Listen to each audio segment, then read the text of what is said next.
Estamos reativando o DojoCast em um novo formato aqui, com um estúdio bonito aqui. Meu nome é Gustavo Castanheira. Vai ser um prazer poder compartilhar um pouquinho. Eu sou Matheus Anversa. Sejam super bem-vindos ao DojoCast, o podcast da Dojo.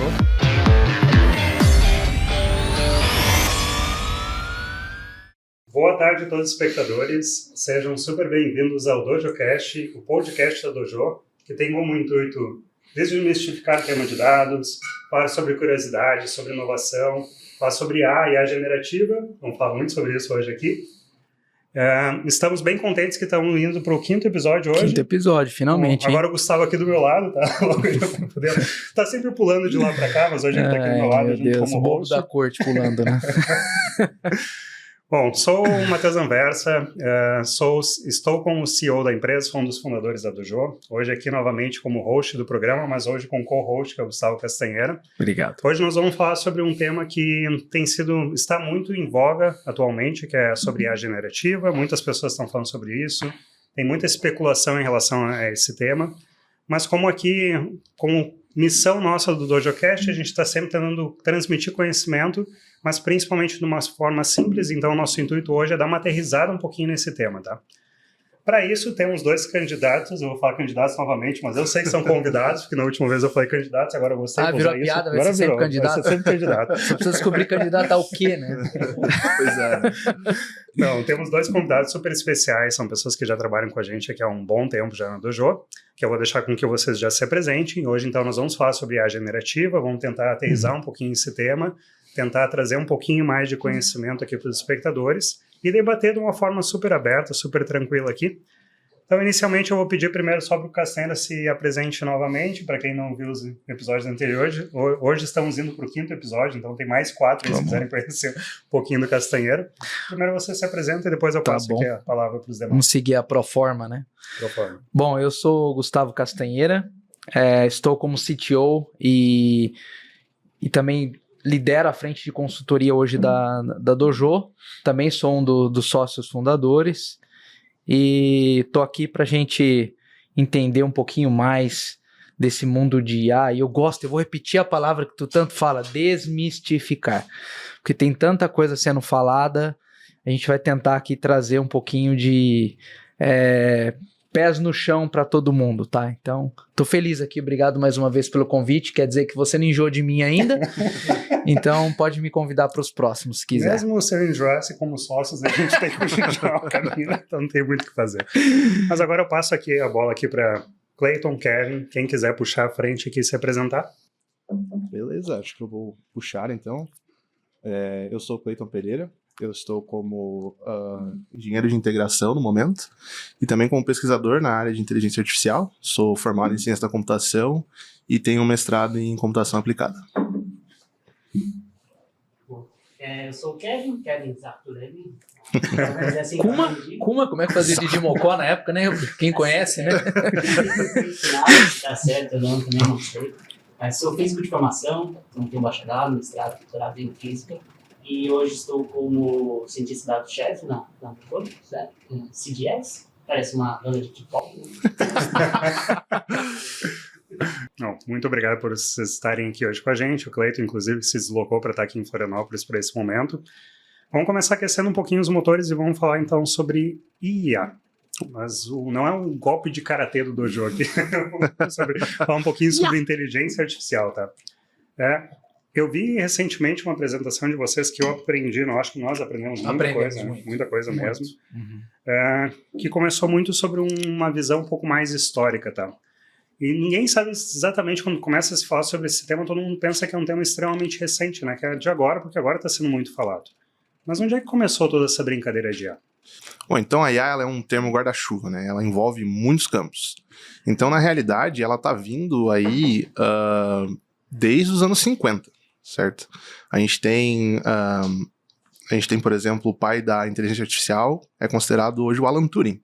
Foi, né, famoso pai da ciência da computação também, ele teve muitos trabalhos na parte de complexidade de algoritmos, ele quebrou a Enigma, né, liderou o time que acabou quebrando a Enigma na Segunda Guerra Mundial, E esse mesmo cara também iniciou o movimento da inteligência artificial. Ele achava que a gente poderia fazer máquinas que seriam tão inteligentes, né, inspiradas na inteligência do ser humano. Então, na realidade, a IA ela já tem aí uns bons 80 anos de pesquisa, né? Teve seus altos e baixos. O que se fala hoje muito como IA é que se confunde uma técnica, um subcampo muito específico da IA com a IA inteira, né? Uhum. Mas é que é um termo que é muito mais fácil de você falar, né? Uma inteligência artificial, uma buzzword que acaba pegando. Mas ela começou já há muito tempo. Mas, bom, ela começou lá 80 anos atrás, né? Na época ela era muito mais a nível conceitual. Sim. Porque não tinha muita tecnologia ainda que pudesse ser utilizada para...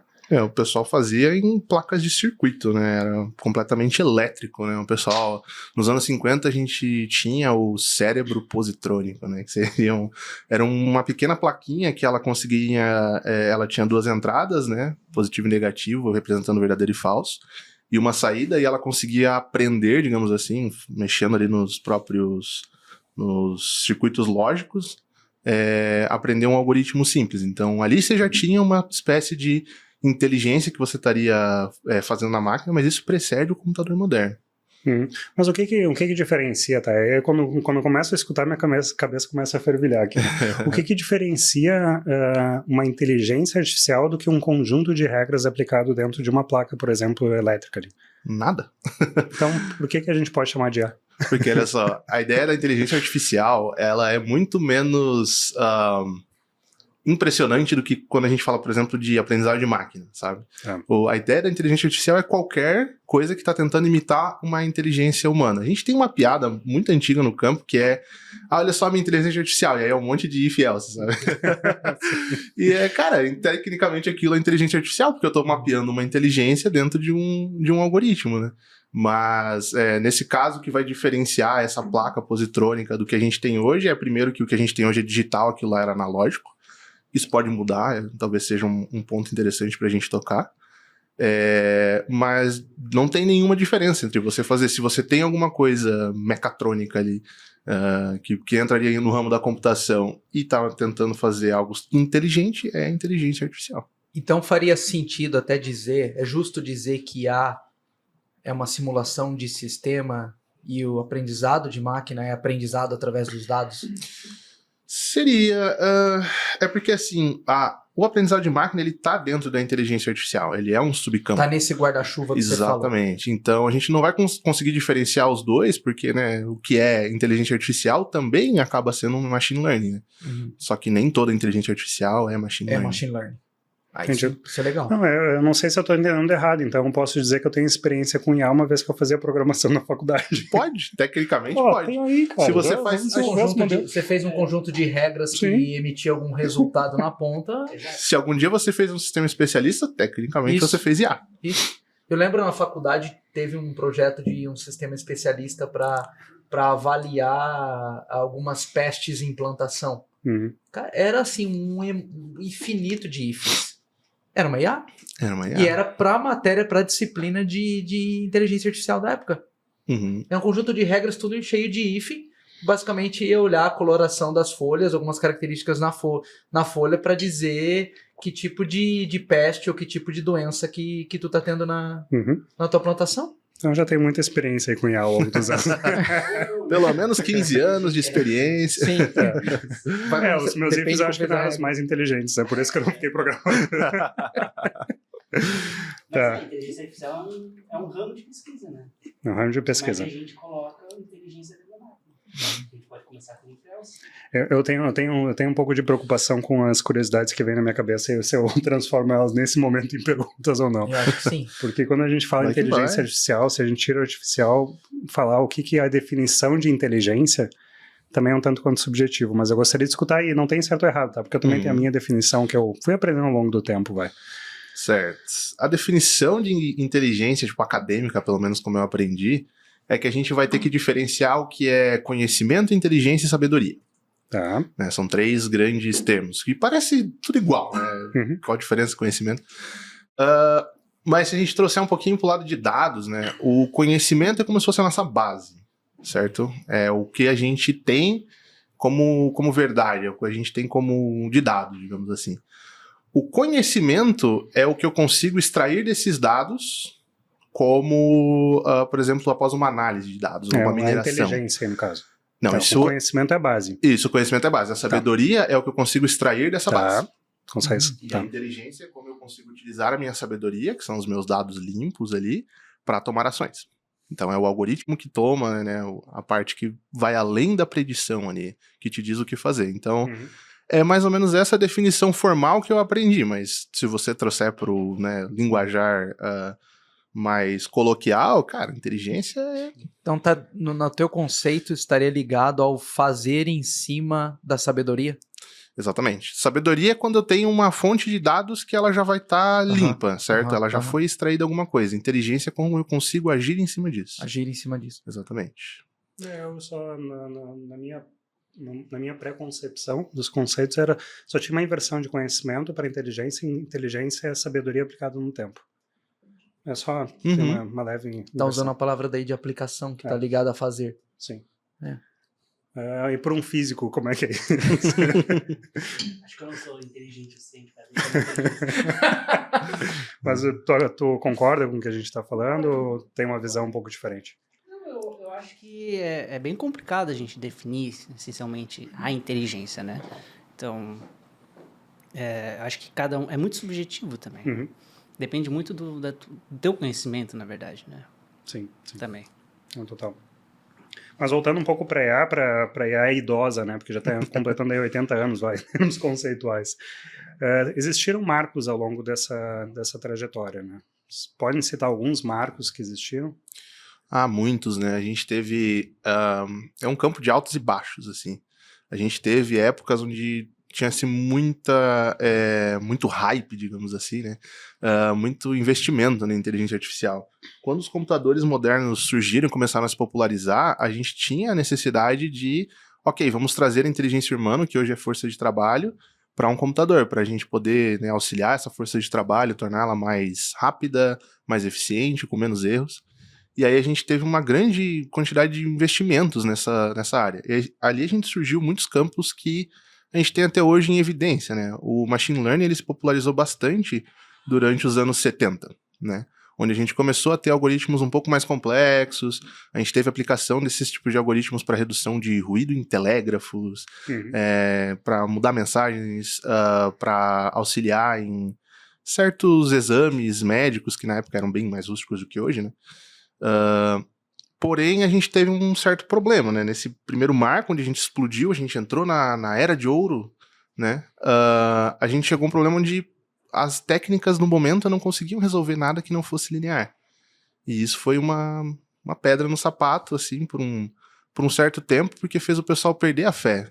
E se você perde a fé em alguma técnica, algum campo de pesquisa, você não tem investimento, né? E aí sem investimento não vai pra frente. Daí não é mais hype. Aí não é mais hype, aí entra o próximo hype, né? Que nesse caso, ainda dentro de inteligência artificial, foi os sistemas especialistas, né? Que ficaram aí, cara, na real até hoje, né? Até hoje a grande maioria dos sistemas inteligentes são sistemas especialistas. Você vai falar com alguém que sabe, extrai o conhecimento dele de alguma forma e mapeia isso no algoritmo. A gente nem sequer pensa que isso é inteligência artificial mais. Né? É só o desenvolvimento normal de um sistema. Daí, por esses muitos anos, a gente ficou no que é chamado no primeiro inverno da IA, né? Porque ninguém estava muito afim de investir dinheiro. Nos anos 90, até os anos 90 ali, a gente tinha coisas que técnicas que são espetaculares hoje, que são muito utilizadas hoje surgindo, mas que na época ninguém dava bola, né? A gente teve a primeira inteligência artificial, né, com redes neurais que tem algum tipo de memória, que é uma coisa que a gente usa muito ainda hoje em dia. A gente teve a invenção das redes neurais convolucionais, que também são utilizadas para imagens, né, classificação. E a gente usa isso até hoje, só que ninguém dava bola. Só depois, ali nos anos 2010, mais ou menos, o pessoal começou, peraí, a inteligência artificial está de volta, né?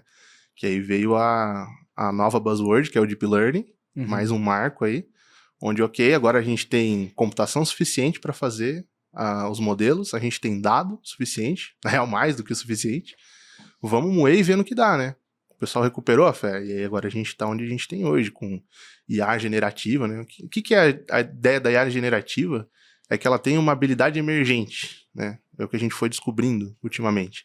Que a gente começa a fazer sistemas com inteligência artificial, com deep learning, e eles começam a ter habilidades além do que a gente fazia para programar inicialmente. Então, por exemplo, a gente fez lá alguma coisa para detectar rostos e de repente a IA ela é tão esperta no que ela está fazendo que se tu inverter ela, ela gera um rosto novo. Ninguém esperava isso, né? A gente faz uma inteligência artificial para reduzir ruído na imagem e de repente eu dou uma imagem que é só ruído e ela gera uma imagem nova. Isso é uma habilidade emergente, é uma coisa que não se esperava, entendeu? E a mesma coisa é a generativa. A gente fez sistemas para predizer texto, para tentar fazer alguma outra coisa, e de repente ela tem habilidades novas que a gente não imagina. Então dá para dizer que ela partiu de uma sorte. Sim. Hipóteses. Eu ia entrar no paradoxo um pouco ali das hipóteses também, mas só um pouquinho, queria voltar um pouquinho antes, que você trouxe ali sobre resolver problemas lineares e não lineares, tá? Uhum. Isso não é muito claro para muita gente o que é um problema linear e não linear. Se vocês conseguirem explicar de uma forma simples, tá? O que é isso? Eu não preparei vocês para essa pergunta, então. Bom, sempre que a gente quiser tentar explicar uma coisa, a gente tem que dar algum exemplo, né? Essa parte de linearidade não linear, ela entra muito quando a gente está querendo analisar alguma coisa no tempo. Tá. Então eu quero, por exemplo, comparar ou verificar como o preço está variando no tempo. Se esse preço está variando de forma constante, então cada mês aumenta 10%, tá? Esse acréscimo torna como que o preço é linear. Então um método de inteligência artificial que resolve métodos lineares vai conseguir prever isso daí. Tá? Agora pega uma flutuação de preço tipo bolsa de valores. Não é nada linear. Todo dia tem demandas extremamente flutuantes, né? É uma montanha-russa. Uma montanha-russa. Então, métodos lineares não vão conseguir prever com tanta assertividade isso. Não que métodos não lineares consigam, porque esse é um problema extremamente complicado, né? Se a gente tivesse um modelo que consegue prever compra e bolsas de ações, né? A gente não estaria sentado aqui na mesa fazendo DojoCast. O DojoCast não tem fins lucrativos, que fique claro, tá? Ou estaríamos, né? Fazendo até mais. Né? Mas porque são muitos fatores externos nesse caso, né? Então é difícil mapear tudo isso e trazer uma inteligência para esse algoritmo, né? Sim. Agora, se a gente está dentro de uma companhia e a gente tem regras claras sobre como acontece a compra e venda disso, aí se torna mais fácil de fazer modelos não lineares que conseguem prever mais assertivos. Assim. Entendi. E aí teve uma evolução que eu estou chamando aqui de uma forma mais simples de resolver problemas, que era nos lineares, aí surgiu ali um pouco de descrédito e falta de investimento, vamos falar assim, ninguém estava apostando muito, né? Isso. E aí começou a se pensar como é que se resolvia isso de uma forma não linear. É nesse momento que entra a rede neural? Sim, na realidade, essa parte do não linear, né, ela era a precursora da rede neural, que era o grande hype naquela época também, que era o Perceptron, né, era como eles chamavam. Ele só conseguia resolver problemas lineares, foi revelado depois, né, através da teoria. Perceptron é aquela ideia de imitar uma questão de um neurônio, certo? Do neurônio, exatamente. Isso está me dizendo que foi revelado que só chegaram nele para resolver, ele só resolvia problemas lineares. Exatamente, ele estava restrito a problemas lineares. Meu Deus. Um neurônio. Um neurônio, exatamente. Okay. Porque assim, não se achava que você necessitaria de mais neurônios, né? Você até poderia colocar mais neurônios em uma única camada, só que aquilo não ia resolver o problema. O que se achava era, vamos colocar mais neurônios, aí a gente vai conseguir resolver problemas mais complexos. Mas não era isso que acontecia. O que foi revelado depois com o Multilayer Perceptron, MLP, é que se você fizesse várias camadas conectadas de neurônios, é daí que surgia a complexidade necessária para você representar coisas não lineares. E uma coisa interessante é que esse carinha, ele surgiu ali no final dos anos 70, início dos anos 90. Dos anos 80, desculpa. Então, assim, ficou muito tempo com... Olha só, pessoal, a gente consegue resolver problemas não lineares. E o pessoal falava... Depois que alguém foi lá e descobriu, olha só, agora eu tenho uma forma de otimizar a minha rede. Eu não preciso mais resolver só problemas lineares. Só que aí a gente ficou muito tempo falando, ok, tô enchendo o bolso com sistemas especialistas, tá dando certo pra caramba, por que eu vou apostar nisso daí, né? Aquilo do time que tá ganhando não mexe, né? Exatamente. Mas também acho que tinha um desafio de tecnologia também. Por mais que a gente tenha... A gente tem até hoje, na realidade. Porque quanto mais complexo o teu modelo, mais conexões você vai ter, mais tempo vai levar para você treinar. Né? Hoje a gente tem hardwares acelerados. Existem também iniciativas analógicas para isso, mas eu não sei se é uma coisa para a gente entrar aqui. Mas a gente tem hardwares extremamente acelerados, só que, cara, a gente está crescendo muito agora. Né? Os modelos estão ficando mais e mais complexos, cada vez maiores, e hoje em dia o gasto energético, a conta, né, para você criar esses modelos não é nem um pouco barata. Então você tem uma falsa percepção que o problema computacional está resolvido. Existe uma falsa percepção disso. A gente precisa de coisas mais eficientes para ir mais longe hoje. E só cruzar minha perna, tô meio apertado aqui. Hoje tem gente do meu lado aqui, já... Tá incomodado, eu vou ficar longe de você. Mas aí vamos tentar explicar de uma forma simples o que é rede neural. Porque para mim eu posso partir do pressuposto que é um conjunto de perceptors. Mais ou menos. Se eles estão totalmente conectados, você está correto. Sim. Mas vamos lá. O que é uma rede neural em termos simples? Bom, dentro da nossa cabeça tem vários fiozinhos. Eles estão sempre conectados. E toda vez que você está aprendendo alguma coisa, esses fiozinhos ali, esses neurônios, eles vão mandar um impulso elétrico, certo? Então, sei lá, eu estou aprendendo a como levantar esse copo. Ei! Quando eu vou tentar, sei lá, quando eu sou bebê, né, eu vou tentar pegar esse copo, eu vou quebrar tudo, vou derrubar ele, derramar água em mim, e aí isso vai gerando certas sinapses na minha cabeça, né, que meus neurônios estão comunicando uns com os outros, né, de repente o neurônio para mexer essa mão está comunicando com dessa mão, e aí eu vou tentando, eventualmente eu vou fazendo as coisas de uma forma correta, e esses caminhos vão ficando mais sensíveis a esse impulso elétrico. Eles vão ficando... É mais fácil o impulso elétrico passar por eles.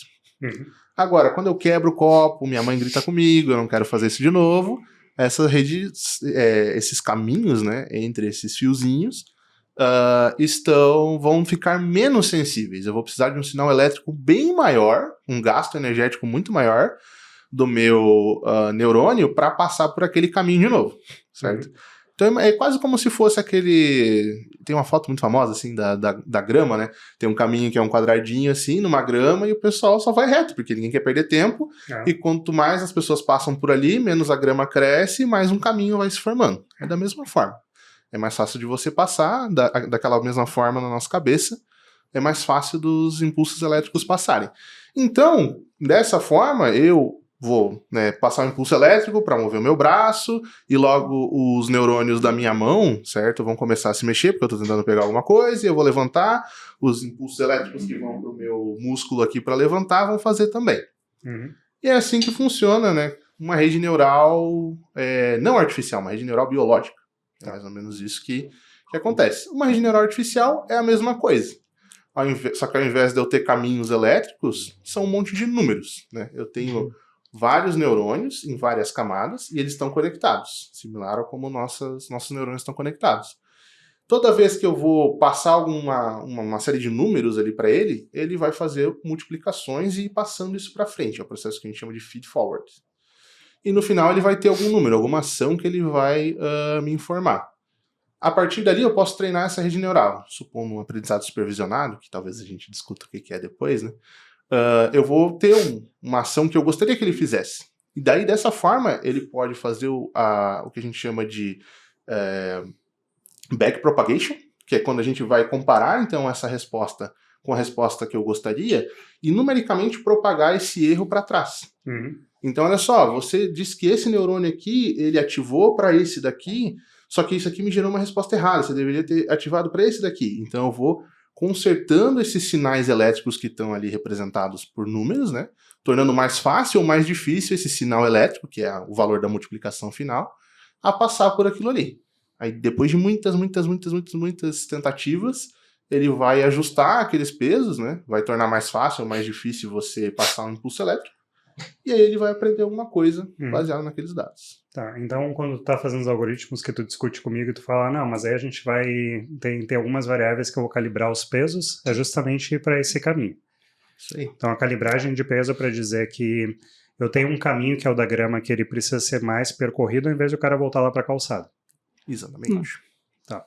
E aí vai entrar no aspecto que é o quanto que a gente está ensinando isso ou não está ensinando isso. Uma coisa é quando eu vou reforçando um comportamento que o carinha tá caminhando pela grama, eu tô falando, vai aqui, já destrói a grama mesmo e constrói o caminho, vai botando peso em relação a isso. E outra coisa é quando eu deixo ele aprender sozinho, que daí entra no supervisionado e não supervisionado. Mais ou menos isso. É mais ou menos isso. Eu vejo na realidade esse exemplo da grama um pouco mais como não supervisionado, porque eu não disse por onde ele tem que ir, certo? Tá. Ele descobriu ali um agrupamento de pontos onde ele achou mais interessante. Mas é uma discussão a se abrir, porque eles são bem diferentes, tá? Eles são... O aprendizado supervisionado e o não supervisionado, eles têm destinos muito diferentes, né? Então, são técnicas completamente diferentes, os cálculos são completamente diferentes. A gente só tem tudo nesse mesmo guarda-chuva ali, justamente por causa da técnica, né? Tá. Entendi um pouquinho o que é rede neural. Entendeu? Tem a importância do nosso papel em tudo isso, né? Porque a gente fala muito de técnicas e o fator humano tá sempre... eu vejo que a gente, perante qualquer tipo de IA que a gente vá desenvolver, a gente pode ser um treinador, a gente pode ser um explicador, porque para que não seja uma caixa preta, inclusive por questões éticas, é muito falado sobre transparência do que acontece dentro desses mecanismos. E eu posso ser um sustentador, que é manter, regulando, calibrando, ajustando, falando, não pega grama, fica na calçada, que esse é o caminho que eu quero que tu siga. Então, não podemos descolar que, apesar de tanta técnica e tanto que isso pode ajudar a performance humana, a gente está junto com isso aí o tempo inteiro. Com papéis lado a lado. Faz sentido isso para vocês? Faz bastante sentido, na realidade, a gente tem aquela máxima, né, de garbage in, garbage out, né, lixo entra, lixo sai. Então, embora a gente possa ter essa impressão, e até é um dos grandes mitos da inteligência artificial, é que faz tudo sozinho, bota uma IA ali que ela... Cara, tá muito, muito longe disso, tá? A gente precisa ter formas de representar isso para que essas técnicas vão entender. A gente tem que saber interpretar o resultado, a gente tem que saber como testar o modelo. Embora existam esforços para tornar a inteligência artificial e redes neurais transparentes, a partir de certa escala é praticamente impossível você determinar exatamente qual que é o pensamento que ela vai tomar, sabe? Quando você chega ali em bilhões de parâmetros, cara, a quantidade de combinações possíveis que você vai ter que analisar... Porque se transcender a inteligência, que é o que a gente até simplificou no início com o conceito, aí a gente já está falando de consciência, né? Que daí a gente vai para questões éticas. Existe sim receio do que é se alguma inteligência geral se tornar consciente, mas eu acho que a gente está longe disso ainda. Muito, muito longe. Na realidade, a questão ética ela tem que vir bem antes, tá? Sim. Tudo que a gente tem que trabalha com dados, a gente tem uma questão ética, e inteligência artificial não é diferente. Tem um elefante na mesa, a questão de ética, né, em cima disso. É absurdo, assim, a gente tem sistemas que são inteligentes, só que assim, eles estão aprendendo em dados, né? Se você tiver um viés nesses dados, você vai fazer uma rede neural que vai seguir algum tipo de preconceito que tá naqueles dados. É tipo criação de criança, né? Exato. Né? Igualzinho, né? Ele é moldado pelo que ele tá vendo ali na casa dele com os pais, é uma esponja, né? Exatamente. Então, exatamente a criação do algoritmo pode trazer grandes problemas nas questões éticas, né? É o que eu tenho visto mais que tem sido os pontos mais delicados e de discussão, sabe? Sim. Até eu ia entrar um pouquinho nesse ponto, até para que fique mais, acho que, tangível e com mais exemplos para os espectadores. E eu vou usar a grama até o final agora. Tá? Sempre assim, no podcast tem sempre uma história que cola. Se a gente... Pelo menos essa vez não é comida. E ela surge aqui, né? No último foi vulcão, na outra foi a viagem de carro pro Pará. Na primeira foi comida, que a gente tá numa fase de dieta. Isso, comida. E tu continua, eu saí já. Mas vamos lá. Quando a gente tá falando sobre... Eu só tô tentando diferenciar de um sistema... Eu vou chamar de sistema aqui, tá? Eu vou usar algumas palavras que fica mais fácil eu conectar na linha de raciocínio. Quando eu tô falando de um sistema especialista, que a gente chamou num dado momento de IA, e eu tive vários projetos de IA na minha vida já. O que difere de eu dar uma instrução muito clara, eu acho que aqui a gente vai entrar no supervisionado, não supervisionado, de eu falar, segue esse caminho da grama e destrói a grama até que vire teu novo caminho, e seja o caminho de espaço mais curto, e aí é uma instrução que ela é muito clara e muito diretiva. Eu falo, faz exatamente isso. E tem uma outra que eu deixo aquele negócio meio que rodar até que ele aprende que ele achou um caminho que possa fazer mais sentido. Aqui, para mim, eu só estou tentando separar o que é um sistema especialista de um sistema que aprende, tá? Que ele pode aprender. Não sei se eu estou me fazendo muito claro aqui. Eu queria que a gente tentasse explorar um pouquinho esse aspecto. E quando a gente vai entrando agora, começa a falar de rede neural, a gente começa a falar sobre esses outros aspectos, eu começo a entender que tem oportunidades que as coisas, vou chamar do sistema especialista, ou IA, ela passa a aprender. Sim. Que é diferente de um sistema de if-else. Não vai aprender. Só tem uma série, tem uma árvore ali, o cara vai seguir, vai chegar lá num ponto final que eu falei, oba, acertou aqui o resultado que eu queria. Mas tá pautado em regras. Mas é exatamente isso, tá? A grande diferença é o machine learning, né? O aprendizado de máquina, a máquina aprendendo. Realmente, o if-else, ele é um sistema especialista, ele vai ser um sistema estático, ele nunca vai mudar, né? Enquanto que uma inteligência artificial que utiliza machine learning, ela vai estar indo atrás de dados, né? Você vai meio que subverter o que a gente tem comumente no algoritmo, né? O algoritmo a gente tem alguns dados, a gente tem o nosso algoritmo que a gente produz, certo? E chega numa resposta. Chega em algum target ali. No aprendizado de máquina, a gente inverte isso. A gente tem os nossos dados, a gente tem a nossa resposta, o nosso target, e o algoritmo quem vai fazer é a técnica. A gente não programa, entendeu? Essa é a grande diferença. Em uma delas eu vou dar, olha só, eu tenho isso, eu quero que você chegue nisso, como? Não sei, faz aí. E quando a gente não tem a variável resposta, o que a gente faz? Aí a gente pode chorar na cama, no banho. Dá pra fazer por reforço? Também é um aprendizado. Então, se eu tenho... Que nem quando tu chuta a quina da mesa. Tu simplesmente aprendeu que chutar a quina da mesa não é legal, porque tu vai sentir uma dor. Forno ligado. É claro que você também pode, né, receber instruções, né? Quando eu sou pai, então eu posso dizer pro meu filho, filho, não põe a mão no forno quente. Ele vai aprender dessa forma também. Mas se eu não tiver lá e ele botar a mão no fogo quente, ele também vai aprender.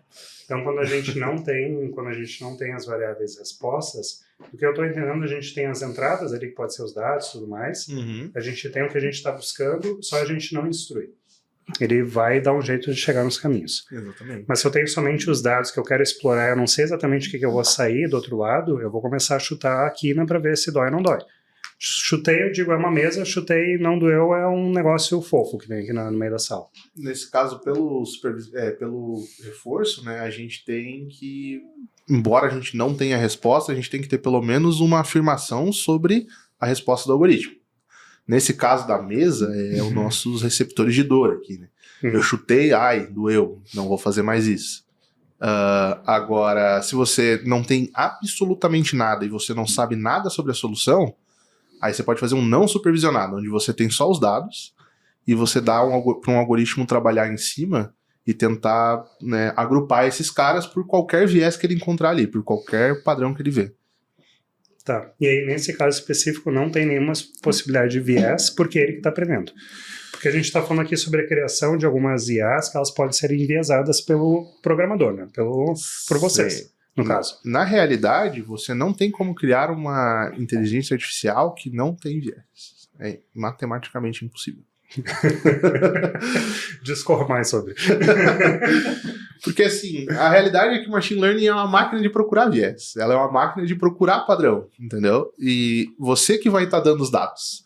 Se é você que está dando os dados, você que escolheu os dados, entendeu? Se você dá esses dados, vai ter algum viés, vai ter algum viés de seleção. Uma coisa que é muito importante quando a gente fala de experimento científico é como você seleciona o seu grupo, né? A sua amostra. E a gente tem grandes discussões na academia sobre como realmente escolher de uma forma que seja justa, né? Você faz testes duplos, testes que são cegos, você pega todas as amostras aleatoriamente. Então, tipo assim, né, se você tá pegando um sistema inteligente e você tá pegando dados, os dados que você mostra e o que você não mostra já tem um viés ali dentro, sabe? Muitas vezes eles vão ser um viés aleatório, né? Um viés que você não escolheu, mas que pode surgir de qualquer forma. Entendi, eu achei que dava para não ter viés um pouquinho na parada, mas pelo jeito não. Mas só para seguir uma linha aqui de evolução, tá? A gente saiu de sistemas não lineares para não lineares, entrou aqui um pouco da fala de rede neural, o quanto que ela pode aprender um pouco mais sozinha, o quanto que a gente pode instruir ela de alguma forma. Só para começar a montar uma linha, onde é que o machine learning entra nisso? Qual que é a relação? Eu posso assumir que uma rede neural é machine learning? E o que difere eu falar uma rede neural e um machine learning? As duas coisas são a mesma? Não são as mesmas. A rede neural ela é uma das técnicas de machine learning. Tá. Mas nem toda técnica de machine learning é uma rede neural. Dá um exemplo de outra técnica que não é rede neural, mas é machine learning e algoritmo genético. Ele, em vez de aprender como se fosse uma rede neural, ele usa a ideia da evolução para criar um algoritmo, né? Então, cada evolução ali, cada algoritmo inicialmente aleatório é uma amostra, é uma parte da minha população. E aí depois eu cruzo esses caras, né, como se eles tivessem um algoritmo genético. De novo, toda vez que a gente vai fazer alguma coisa com machine learning, a gente tem que adaptar o nosso problema, né? E aí eu vou cruzar essa genética, vou aplicar algumas mutações, e ao longo de muitas gerações eu vou chegar num indivíduo adaptado, e a adaptação é baseada no problema que eu quero resolver. E portanto, depois dessas muitas gerações, eu vou chegar num algoritmo que resolve aquele problema. Então é uma outra técnica completamente diferente. Não utiliza redes neurais. Posso mesclar com redes neurais? Posso. Esses meus indivíduos podem ser redes neurais que eu vou mesclando e juntando. Mas ela não tem nada a ver, ela não precisa ter redes neurais no meio, certo? E é um algoritmo de machine learning também. Para a gente tangibilizar um pouquinho, existiu um projeto que a gente fez de precificação dinâmica. Se tu puder explicar um pouquinho desse projeto, porque teve um momento que tu falou, não, aqui eu vou começar a utilizar um algoritmo genético, só para a gente pegar um caso real mesmo, que é um problema, para a gente chegar até o momento que tu chegou às conclusões e falou, não, a partir daqui eu vou ter que usar um algoritmo genético. Tu me explicou mais ou menos na época como é que funcionava, e eu acho que eu entendi. Porque daí a gente consegue aterrissar em relação a uma problemática de mercado que é preço, tá? Como a informação é transmitida, né, do feed forward. Então, naquele momento a gente tem a questão dos algoritmos e está simplesmente passando a informação adiante. Tá? Aí a gente recebeu essa informação. O que a gente vai fazer com essa informação? Tá? Aqui começa mais a questão de machine learning. Porque agora a gente vai começar a dar instruções para esse modelo. Tá? E aí a gente tem diversas formas de fazer isso. Tá?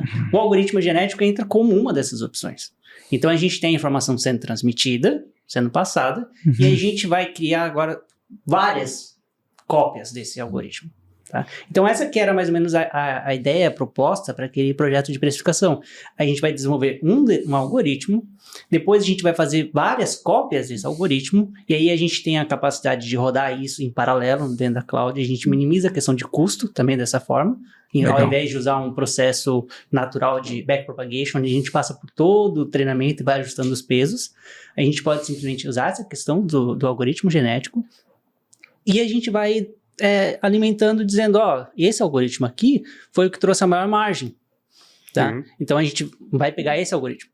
E aí, passa uma semana, duas, a gente faz uma nova mutação, a gente altera de novo esse algoritmo e verifica dessas novas cópias como é que está o retorno. E assim a gente vai tendo... Faz uma seleção, aí multiplica esse que já está melhor, isso, para ver se sai mais uma seleção melhor. Exato. Isso. Legal. Igual a população mesmo, né? Como a gente tem, né? Os mais aptos são sempre sobrevivendo.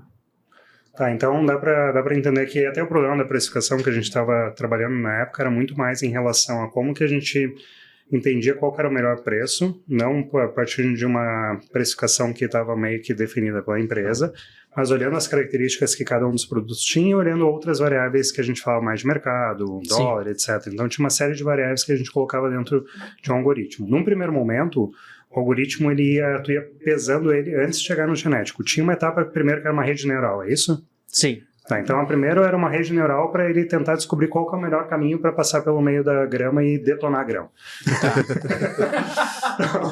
E aí ia reforçando um pouco isso. A partir desse momento que já existia um certo resultado, tu queria tentar melhorar esse resultado. E aí tu começou a aplicar o genético. Exatamente. Ver quem destrói a grama melhor. Tá, entendi. Muito bacana. Agora ficou mais claro. Esclarecedor. Sim. Tá, e aí a gente está seguindo a rede neural, daí entra machine learning, daí na sequência tem um tal do deep learning. E aí que diabos é isso? A gente já falou disso. Na realidade, é mais ou menos assim. A gente tem aqui um mega campo, né? Aí o machine learning ele é um subset ali de um grupinho assim, de técnicas. Daí ali dentro tem rede neural, que é mais um pedacinho. Aí tem várias, assim, né? Várias técnicas diferentes. Tem coisas que a gente pode adicionar na rede neural. E aí ali dentro, lá bem um pontinho, bem pequenininho, ainda está na sua infância, é o Deep Learning, né? Então aqui a gente está falando exclusivamente de redes neurais, certo? Daí a ideia do Deep Learning é que você tem redes neurais extensas, né? Redes neurais complexas, com muitas camadas, muitos neurônios, e a gente tem muito dado. Então a gente precisa de muita computação, muito dado, que é o que a gente tem, né? Hoje a gente chegou nesse patamar onde a gente pode esbanjar computação e esbanjar dado. E aí você começa a treinar modelos grandes o suficiente, complexos o suficiente, robustos o suficiente para resolver problemas no mesmo nível ou até superior ao ser humano. Aí a gente está falando de Deep Learning. O Deep Learning, então, a relação dele é mais exclusiva com complexidade. Exatamente. A gente está tentando pegar modelos que são grandes o suficiente e não tem um número certo, não existe um marco aqui, ó, opa, você passou desse postezinho aqui, você está no Deep Learning. Não existe. É uma coisa mais conceitual, assim, né? Não é formal. E desde que você tenha uma rede grande o suficiente, você está tentando resolver um problema que você não depende de um ser humano para extrair certas features exatamente, para passar para a rede neural, para daí ela moer esses dados e aí te dar uma resposta. Né, você está tentando fazer um modelo que, ele vai analisar os dados e ele tem uma capacidade de chegar num desempenho humano, parecido com um ser humano, às vezes até melhor. Depende do ser humano. Depende do ser humano. Tem um conceito legal nessa questão do Deep Learning, pelo menos eu considero bastante interessante, que é justamente a questão da hipótese, né? Então alguém teve a hipótese de que eu vou botar várias camadas. E aí o que eles conseguiram ver ao colocar várias camadas? É que você consegue ter um resultado melhor colocando mais camadas do que usando uma única camada grande. Então, quando eu tenho vários neurônios em uma única camada, né? A performance dele não é tão boa quanto se tivesse várias camadas, mas o mesmo número de neurônios. E por que isso é relevante? Porque é menos custo computacional, né? E aí chegou a abrir justamente uma área nova. Poxa, mas por que eu tenho essa performance melhor aumentando as camadas? E abriu um novo ramo de estudo. Então, em vez de usar uma camada simples, por que a gente não coloca outras camadas de convolução? Ou LSTM, e aí a gente vai misturando, e aí a gente vai começando a ter outros resultados bem interessantes também. Então, o Deep Learning nada mais é do que o conceito que a gente usa, que é fatiar o elefante. Tu, em vez de olhar por um problema sobre uma ótica dele como um todo, tu fatia ele uma série de formas de tentar resolver esse mesmo problema usando técnicas diferentes. Mais ou menos isso ou não? Mais ou menos. É bom porque a gente pode paralelizar isso, né? Sim. E sabe quem vocês têm que agradecer pelo Deep Learning? Você que é gamer, você sabe, né? A gente só tem hardware hoje. GPU, essas coisas estão popularizadas por causa de jogo, né? Porque começou a popularizar muito, vender, dá dinheiro, né? Tem hype, tem mercado. De repente alguém falou, e se eu pegasse e fatiasse esse elefante, né? Pegasse essa rede, paralelizar essas coisinhas, o treinamento dela, e colocasse nessa máquina, nessa GPU, que é literalmente um processador gigante feito para paralelizar algoritmo de matriz. Era perfeito, entendeu? E aí surgiu o Deep Learning. Obrigado, gamers. E aí a NVIDIA tá ganhando dinheiro. É só a empresa mais valiosa do mundo hoje, né? Então... E aí alguém, no meio de tudo isso, teve uma hipótese e falou, vamos tentar fragmentar o máximo que a gente pode. E do nada, alguém deu um chute na mesa, deu uma canelada e surgiu a IA generativa. Alguém não, né? Muita gente. Isso foi pouco a pouco, assim, passinho a passinho. O pessoal foi falando, olha só, não é que esse negócio tá dando certo, vamos aumentar isso daqui. Mas ele surgiu a partir do Deep Learning? Ele surgiu a partir do Deep Learning. Tá. A gente começou a ter, por exemplo... e se a gente começasse a aplicar isso daqui em textos, por exemplo, né? Então vamos pegar aqui base de dados, sei lá, do Reddit, né? Então, sei lá quantos terabytes de texto, uma quantidade absurda de texto, e vamos moer para ver se ele consegue prever o texto e tal, e vamos ver o que acontece, né? E de repente você tinha um chatbot, né? Eu acho que a primeira vez que os resultados foram realmente interessantes, a demonstração deles foi com Shakespeare, né? Eles pegaram toda a literatura de Shakespeare, né, todas as peças, colocaram para moer, e de repente a inteligência artificial começou a prever os textos de Shakespeare. Ok, certo? Agora vamos colocar uma entrada aqui, vamos fazer ela prever num texto que nunca foi visto antes, nunca havia sido escrito, né? E vamos ver o que acontece. E de repente ela começou a gerar uma peça de teatro. Parecida com Shakespeare, existia uma conexão entre as coisas, a estrutura era parecida. O viés, né? O viés, exatamente. Ele colocou o viés do cara lá dentro. E, de repente, ela teve essa habilidade emergente de escrever novas peças. Basicamente é isso. Veio uma coisa inesperada dessa hipótese. E como é que isso se transformou em um conceito? Porque a gente pode falar que a generativa é um conceito, certo? É um conceito. Olha, a gente teve essa explosão de coisas perto de 2013, 2014, onde se gerava muita imagem. E até hoje, na verdade, é muito forte a geração de imagem usando inteligência artificial. Porque é um sonho, eu acho, de toda... Eu não sei vocês, mas eu não sei desenhar. Eu também não. Eu não sei desenhar nada, absolutamente nada. Mas eu tenho muita ideia. Exato. Eu sempre quis, cara, se tivesse um robôzinho que tirasse daqui, sabe, e botasse no papel. Materializasse pra mim. Isso, nossa, seria tão perfeito. E aí, como se trabalhava muito com imagem, imagem é o quê? Uma matriz de números, né? Ela tá ali colocada na nossa tela como uma imagem, com pixels, mas na realidade é uma matriz de números. Então, estava perfeito para utilizar com machine learning, com inteligência artificial, sabe? E aí foi surgindo essa ideia. O pessoal viu que dava certo. Primeiro começou com o objetivo de tentar identificar imagens tão bem quanto um ser humano, né? E daí ficou tão boa que agora, vamos gerar imagem nova, então. Vamos começar a partir do zero e gera uma imagem nova aí para mim. Então, a partir de um conceito que ele surgiu dentro de uma hipótese com base lá no trabalho de Shakespeare, que era textual, alguém falou, ok, agora eu posso explodir isso para outras coisas. Então, quando a gente olha a IA generativa, ela tem uma série de subsets que são imagem, texto, vídeo, áudio. Aí foi explodindo, é isso? Exato. E muita coisa acontece, principalmente na academia, ela acontece em paralelo. Então tem um grupo lá pesquisando processamento de linguagem natural, bateu nisso. Tem um grupo pesquisando processamento de imagem, bateu nisso. Alguém inventa aqui geração de vídeo, né? Inventa uma técnica. O cara lá de processamento de linguagem natural vai usar essa coisa e ver como é que fica. Ficou bom? Ficou. Vamos utilizar aqui, entendeu? Então vai meio que popando assim de todo lado, sabe? De repente, a gente tinha lá a geração de imagens, certo? De repente o pessoal levou outro nível com a geração de vídeos. A gente tem hoje lá aquele Sora, tem uma empresa chinesa também que fez se não me engano era open source, de geração de vídeos, que a gente está chegando num nível assustador, sabe? Então vai explodindo, o pessoal vai fazendo técnica, testando técnica, vai dando certo, não, aqui deu errado. Você já vai aprendendo, vai colocando na literatura e explode. Tá. E como é que a gente pode classificar, então, ou diferenciar, e eu vou chamar aqui de IA tradicional e IA generativa, tá? Que é como, pelo menos, eu comunico isso, tá? Eu falo IA que veio até então e a partir de agora é IA generativa. Como é que a gente pode diferenciar as duas? A IA generativa, ela tem que gerar alguma coisa nova. Ela obrigatoriamente tem que gerar dados a partir de novos dados. Ela não pode ser uma IA, por exemplo... Eu posso fazer um classificador de imagem, né? Tem um exemplo que é a diferença entre um chihuahua e um muffin.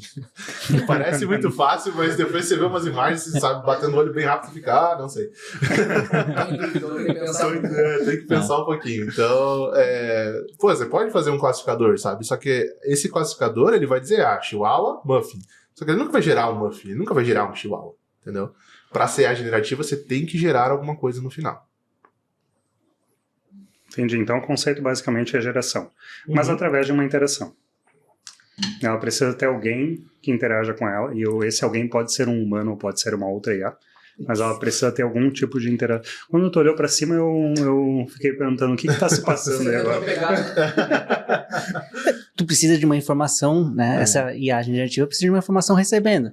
Pode ser um modelo supervisionado, né? Não precisa ser necessariamente um humano dando os inputs. Tu pode criar um modelo supervisionado, não supervisionado, e passar essa pode informação. vir de um humano, né? Tá. Então, se eu tenho um algoritmo, que depois ele virou, sei lá, uma IA, um algoritmo genético, independente da técnica que está por trás.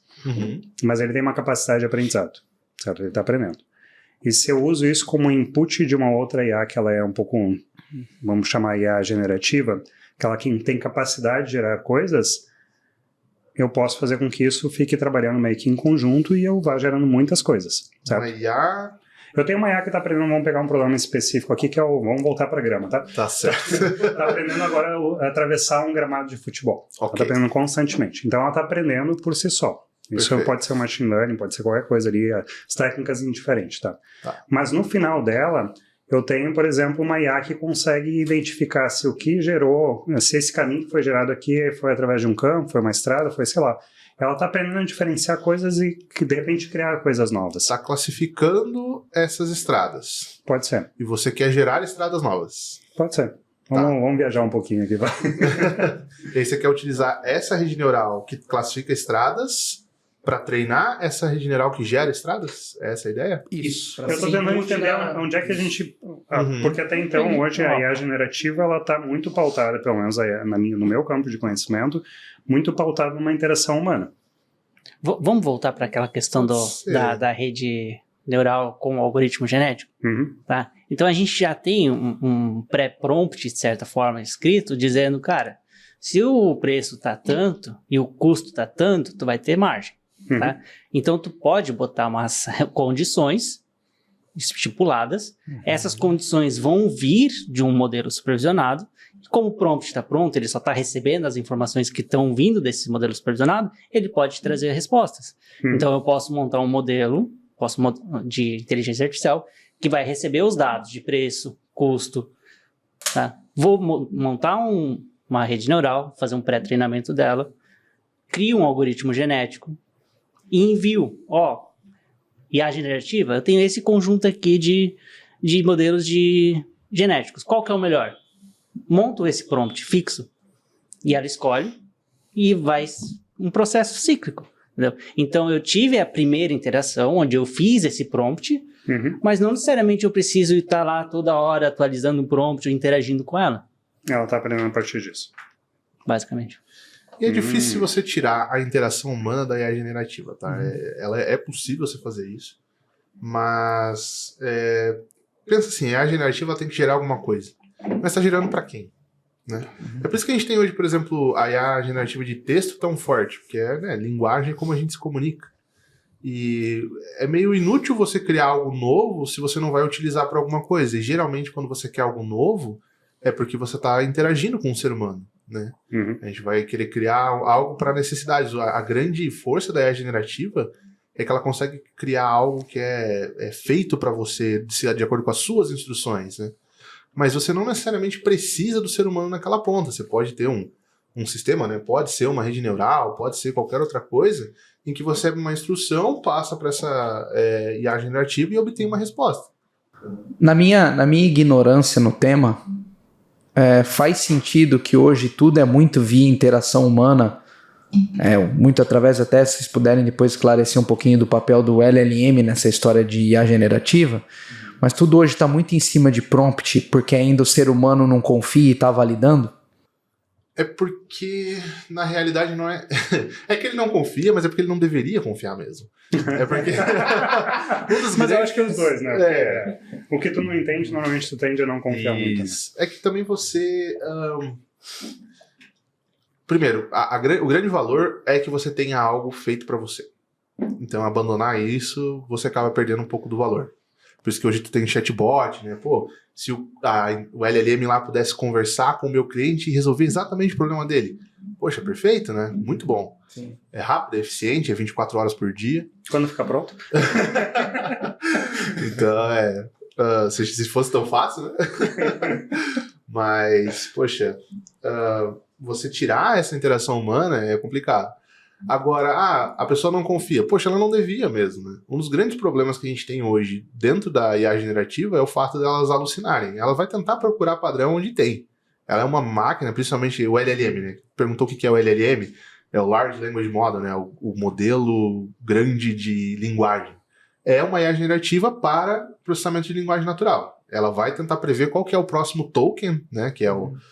Vamos dizer que é a próxima palavra, não necessariamente. Então, toda vez que eu interajo via minha linguagem natural num prompt, eu tenho um modelo de LLM na primeiro momento recebendo aquilo, certo? Exatamente. Eu disse, olá, Charlie GVT, para não falar o nome do negócio. Eu estou com dor de barriga, o que você acha que é? Ele vai olhar aqueles tokens, aquelas palavras, né? E vai dizer, interessante, a partir dessa palavra, eu acho que a próxima palavra que eu deveria falar é essa. Então, a próxima palavra, por exemplo, seria olá. E depois ela vai prevendo mais e mais palavras. Né? Olá, vírgula, sinto muito que você está com dor de barriga, ponto, você deveria ir ao médico. Uhum. Isso ela vai prevendo palavra por palavra, token por token, né? Que não necessariamente é uma palavra, mas dá pra gente enxergar como. Distrair um pouco. Então, ela vai palavra a palavra, até Muito que ela legal. chega e fechou. Aqui é a minha mensagem, mandei pra você, estou esperando você passar de novo. Quando você passa de novo, ela vai ler toda a conversa, a nova mensagem e vai continuar prevendo. Então, o grande valor dela tá nisso, tá? De ter esse dado inicial, né? O ChatGPT, ele nunca fala com você. Você tem que falar... caramba, falei o nome do negócio. O Charlie. O Charles. O ChatGPT nunca vai falar com você. Você vai falar com ele. Né? Você que vai dizer, oi, tudo bem? Você que tem que iniciar a conversa. Tem que ter um prompt inicial, entendeu? Então quando o Kevin começou a explicar pra gente a questão dos prompts, e a gente foi cada vez aprofundando muito mais, tá nessa relação de que se tu não cria um prompt correto, o próximo token, na verdade, pode vir um pouco errado. Pode. E Tu vai entortando, É. né? O E prompt é o viés que a gente quer dar, né? Uhum. Exatamente. Ela vai ter que prever o próximo token. Se eu der tokens específicos, ela vai prever uma coisa que eu quero. A questão é que, se você dando uma coisa que faz sentido ou não, que ela sabe ou não, ela vai sempre gerar o próximo token. O único trabalho dessa máquina é gerar o próximo token. Ela Se nunca é verdade- vai dizer, eu não tenho uma resposta para isso, ou a minha Não. resposta tem uma probabilidade baixa de ser certa. Ela nunca vai dizer. Ela sempre vai Eu pensar... posso botar num prompt. Você pode botar, Ah, tá, tu Mas- pode restringir isso. Então. Mas você nunca pode garantir que a rede neural vai pegar e dizer, então agora eu vou considerar se isso faz sentido ou não e depois eu vou falar sobre... Não, porque ela não consegue fazer isso. A máquina, ela não raciocina. Ela só tem um mapeamento de probabilidades. Tudo é probabilístico. no Tudo fim, é probabilístico. Se faz sentido ou não, sabe, mesmo que ela tenha confiança ou não, Uhum. ela vai te dizer. Entendeu? E é por isso que a gente necessita de um ser humano que faça a checagem para sistemas críticos. Né? Se eu escrevo bem o meu prompt, aumenta a probabilidade do que o token que vem é coisa boa? Aumenta. Por exemplo, se você utilizar um linguajar mais formal, vamos supor, você está falando um linguajar mais acadêmico. Você está pegando tokens que aparecem muito em textos Artigos científicos, artigos por exemplo, científicos. publicações. Você tem uma chance maior de trazer coisas que Não. estariam em artigos científicos que fazem sentido. Mas você não consegue garantir, entendeu? Aumenta a probabilidade. Exatamente. Você pode perguntar. Todo mundo acho que já foi lá na maquininha e perguntou: quanto que é, sei lá, raiz quadrada de não sei o quê, e aí ele deu um número aleatório, sabe? Com toda a confiança do mundo.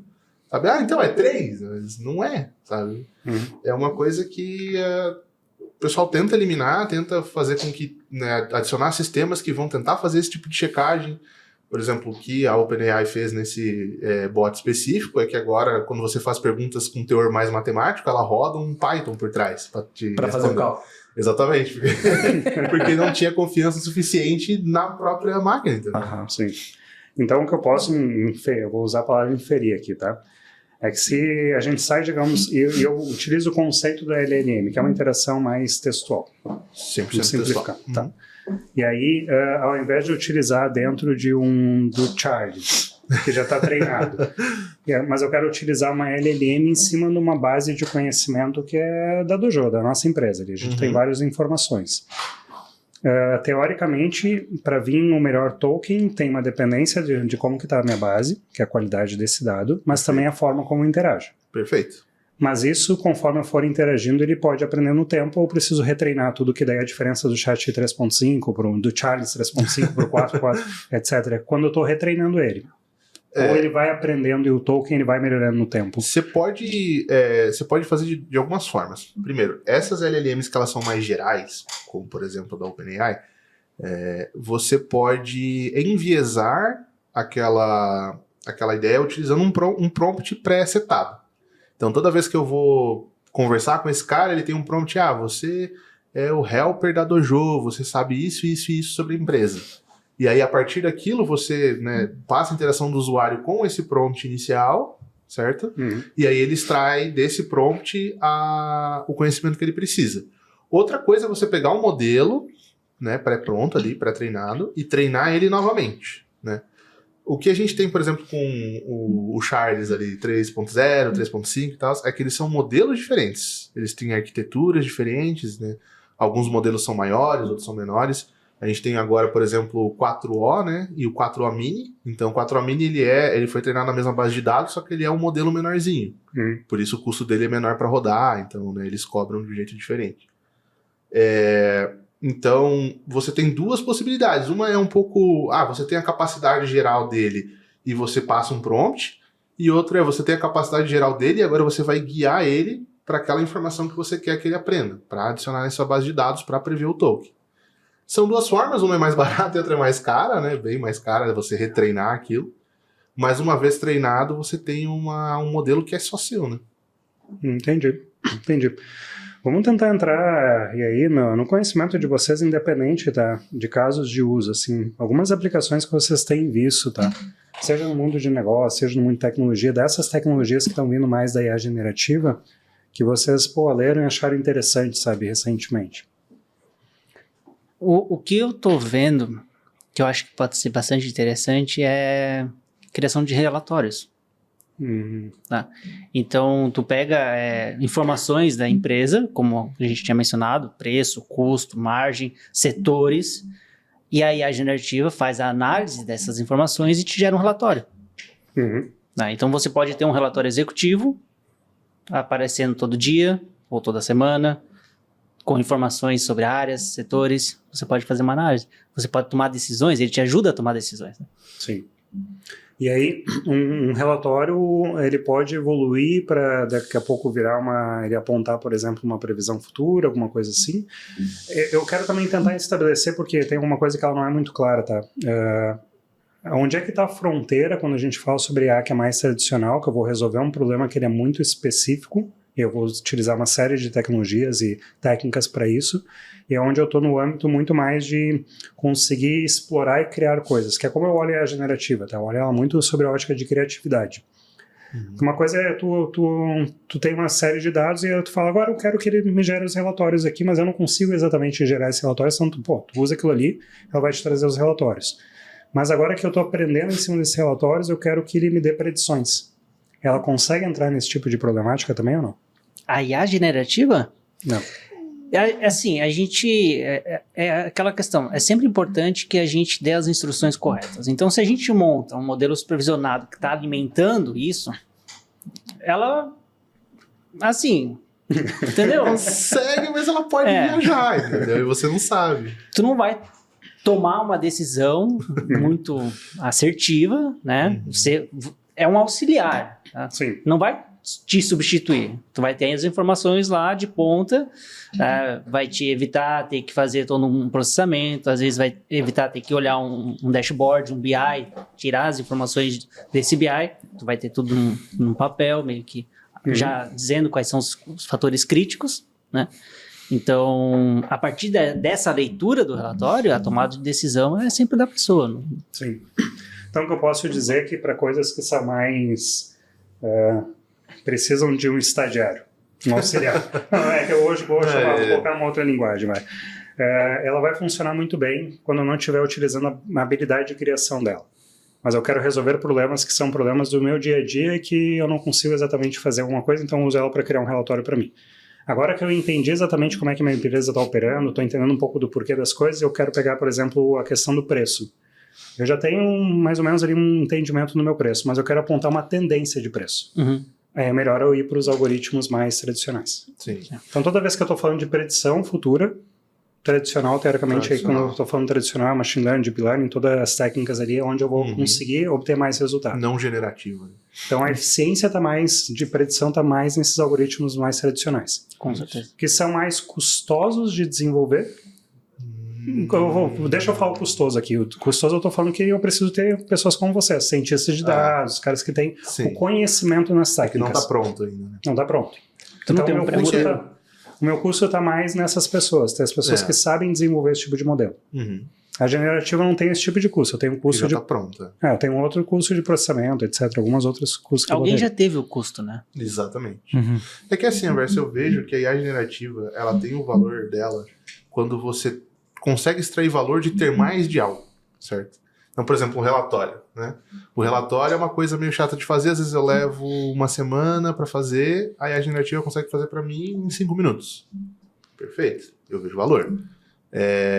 Indústria de entretenimento, por exemplo, né? Se fala muito em utilizar a IA generativa em jogos, onde você consegue fazer... Poxa, é caro você gravar, né, pagar dubladores para fazer uma voz de... Poxa, às vezes tem, sei lá, 1 milhão de linhas de diálogo, né, num jogo. Poxa, se eu pudesse fazer isso numa IA generativa, né, seria muito mais interessante para mim. Eu vejo muito valor em criar aquilo, certo?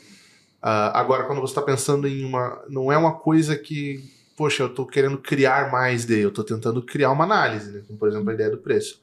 Aí já sai fora da alçada. Resolver um problema. Aí sai fora da alçada da IA generativa. Esses dias mesmo eu tive uma demanda parecida com essa que você mencionou, Clayton, que eu tinha uma série de informações sobre um assessment, de ERP no caso, e uma série de informações de 20 e tantas entrevistas de executivos, de pessoal das áreas, diversas áreas da empresa, muita informação.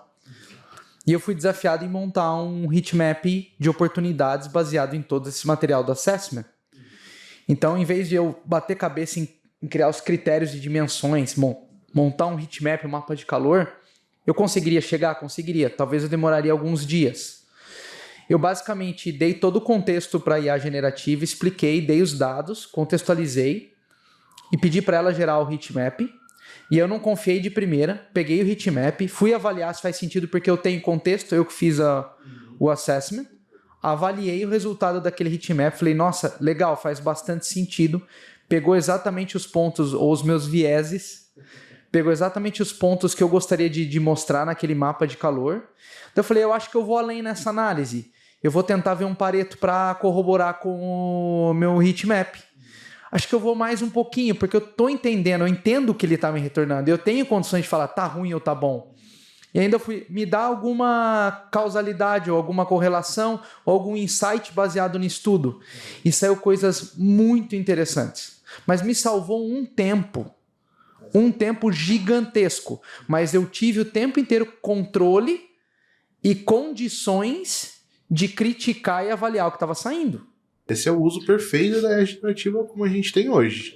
Né? Ela tá como um auxiliar para eu otimizar o teu tempo. Pegar aquela parte chata. Cara, eu uso muito, por exemplo, a inteligência artificial, essas LLMs, quando eu tenho que fazer, por exemplo, algum texto. Né? Cara, eu passo todas as informações, todas as partes técnicas. Eu falo, olha só monta um texto com isso para mim. Aí ele vai lá e vai montar. Ele não vai estar gerando nenhum dado novo que eu não quero mostrar. Eu estou controlando ele, né? Eu não deixo ele alucinar ali. Ele só está montando uma estrutura para mim. É muito mais rápido do que você ter que parar, pensar, poxa, qual que será que é a melhor forma de eu expressar isso em palavras? Cara, ele consegue fazer, ele é uma máquina de moer palavras. Entendeu? Sim. Então, Mas mesmo esse teu sistema ainda foi demorado.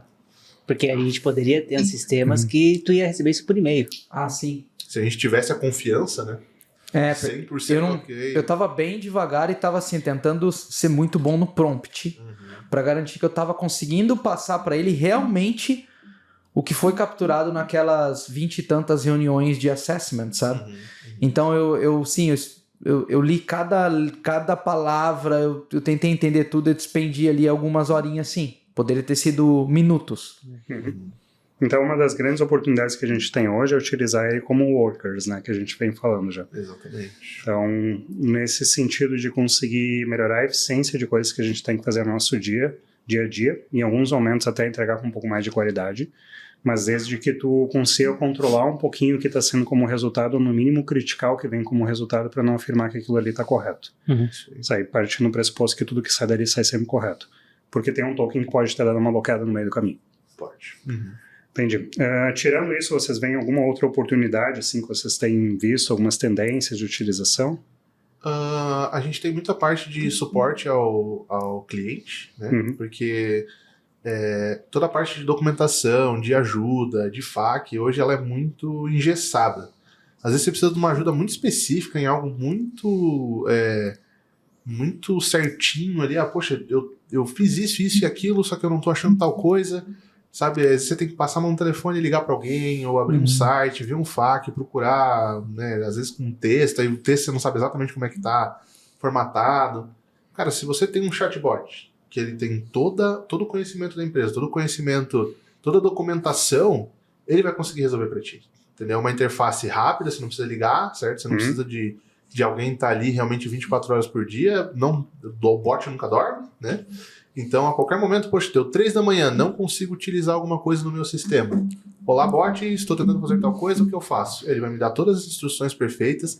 Se algo não deu certo, eu posso explicar para ele exatamente o que eu fiz e que não deu certo. Entendeu? Eu acho que todo programador aqui já utilizou o ChatGPT quando bateu num erro e não achou no Google. E colocou, olha só, não sei o que fazer, certo? E aí a pessoa fala, tenta isso, né? Aí você tenta alguma coisa e fala, olha só, não deu certo porque apareceu esse erro aqui. Aí ele vai te guiando e conseguir. É uma coisa que eu tenho visto hoje. Se diz muito que no futuro a gente não vai ter mais documentação como a gente tem hoje. Vai ser tudo LLM ali, você passa exatamente o que você precisa fazer e ele já pode te dar formatado, bonitinho, na linguagem daquela biblioteca que você está instalando, daquele framework, daquela ferramenta. A gente falou com uma empresa recentemente, inclusive, que o cara fez um spin-off da Intel. Ele criou a empresa, eu não vou falar o nome dela aqui, acho que não faz sentido, mas é exatamente com esse conceito que eles começaram a ver muito benefício do LLM nas telas de operadores de máquinas lá da Intel, na linha de produção, onde qualquer coisa que acontecia, o operador falava, olha, aconteceu tal problema aqui, tal erro. E aí a máquina, o LLM já estava treinado em cima do conhecimento de todas as manutenções e issues das máquinas, falava, olha, pelo que tu tá falando, tem que fazer tal coisa. E aí lá resolvia logo. E se era algo novo, ele conseguia inclusive alimentar. E aí abria-se chamadas de manutenção diferentes e tal, mas reduziu assim, absurdo a necessidade de parar para ver manutenção, que o cara já tinha um promptzinho ali junto na operação da máquina, para ele conseguir questionar coisas que ele já tinha na base de conhecimento. E aí o cara falou, nossa, isso aqui é muito legal. Então eu vou fazer eu vou encapsular isso para levar para o mercado. Ele fez esse spin-off desse produto para o mercado, baseado exatamente no LLM em cima da base de conhecimento do que ele tinha. É um sênior no bolso. Um sênior no bolso. Senior in a pocket. Vamos chamar de Word. Mitos. Vocês têm alguns mitos aí que vocês têm escutado sobre o tema? Mais do que eu gostaria. É bom, Não, a IA não é consciente, gente. Pelo amor de Deus. Não. Eu vi uma notícia esses tempos que, sei lá, 70% dos usuários acham que o Charles lá, ele é consciente que ele pensa. Gente, não. É uma matriz gigante de números, cara. Você me dá papel e caneta e, sei lá, umas 2, 3 semanas pra fazer toda aquela quantidade de cálculo, eu consigo fazer exata a mesma predição de Tolkien, sabe? Aí o papel e caneta tá consciente. Não, cara. Estamos longe da consciência ainda, né? Não, muito longe. Não vai ser essa técnica, não vai ser o Transformer, que é a técnica por trás da rede neural, dos LLMs que a gente tem hoje, que vai criar consciência. Não vai ser isso. A gente tem muitos pilares a serem alcançados até chegar numa rede neural que realmente pensa. Gostei. Mais mitos, por favor. Tem algum mito aí, cara? Não tenho mito. Acho que só a Transformers não vai virar um carro, né? Transformers é...